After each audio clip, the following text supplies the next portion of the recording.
ফের উত্তপ্ত সন্দেশখালী, নতুন করে আগুন জ্বলল সন্দেশখালীতে। সন্দেশখালীর বেরমজুর ১ নম্বর গ্রাম পঞ্চায়েতে দফায় দফায় বিক্ষোভ গ্রামবাসীদের।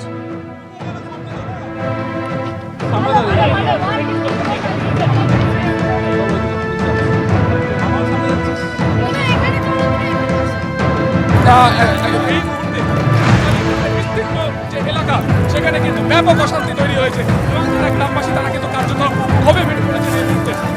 যারা রয়েছেন তাদের বক্তব্য যে পুলিশের কাছে গেলে তারা শাহজাহানের কাছে পাঠাতেন, কোনো রকম অভাব অভিযোগের জন্য যারা প্রতিকারের জন্য পুলিশের কাছে গেলে তারা ভাইয়ের কাছে।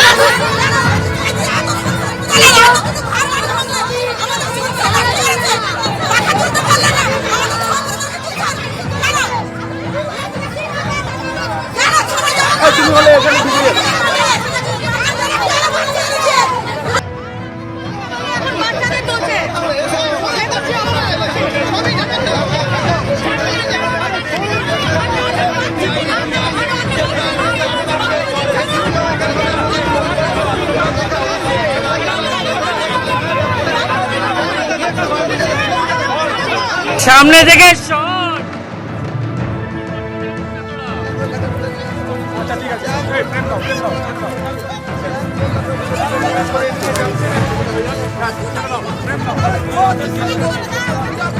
সামনে থেকে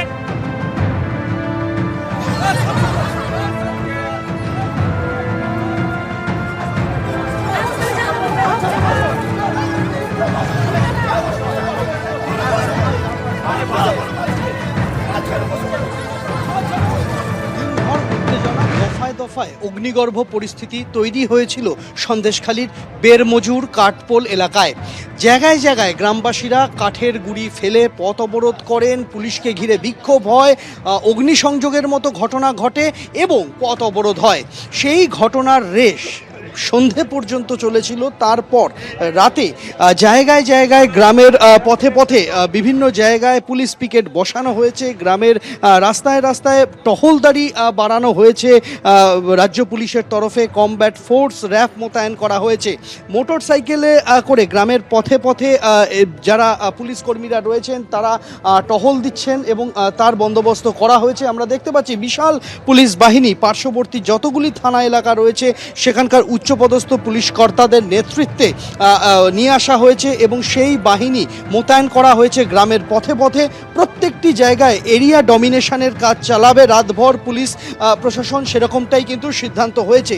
শীর্ষ পুলিশ কর্তারা এসে দফায় দফায় বৈঠক করেন সন্ধ্যে থেকে এবং সেই বৈঠকের পরেই সিদ্ধান্ত হয় যে রাতভর সেই টহলদারি চলবে গ্রামের পথে পথে। আমরা দেখতে পাচ্ছি যে সেই রকমই বন্দোবস্ত রয়েছে, হাতে ঢাল লাঠি তো রয়েছে, তার পাশাপাশি কাঁদানে গ্যাস তারও বন্দোবস্ত রাখা হয়েছে এবং গ্রামের পথে পথে এইভাবেই কিন্তু র্যাফ এবং পুলিশ কর্মীদের মোতায়েন করা হয়েছে রাতভর, যাতে কোনো রকম অশান্তির পরিস্থিতি তৈরি না হয় তার জন্য সতর্ক পুলিশ প্রশাসন। প্রীতম চক্রবর্তীর সঙ্গে সন্দীপ সরকার, এবিপি আনন্দ, উত্তর 24 পরগনা।